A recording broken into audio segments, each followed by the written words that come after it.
अंकिता भंडारी हत्याकांड को समझने के लिए कोई थ्योरी नहीं, सिर्फ इंसानियत चाहिए। उत्तराखंड की पहाड़ियों में मेन सिटी से थोड़ा दूर वनांतरा नाम का एक लग्जरी रिसोर्ट था। इस रिसोर्ट का मालिक था पुलकित आर्य, एक ताकतवर नेता का बेटा।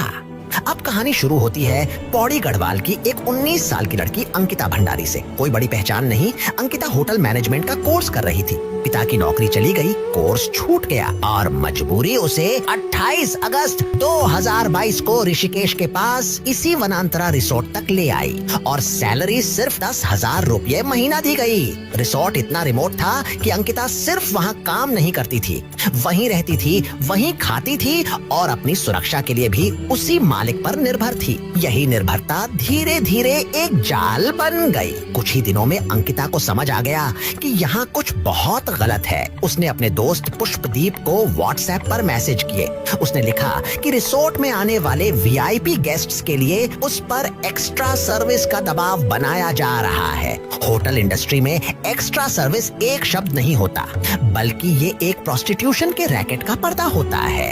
अंकिता को 10,000 रुपए का लालच दिया गया, लेकिन अंकिता ने मना कर दिया।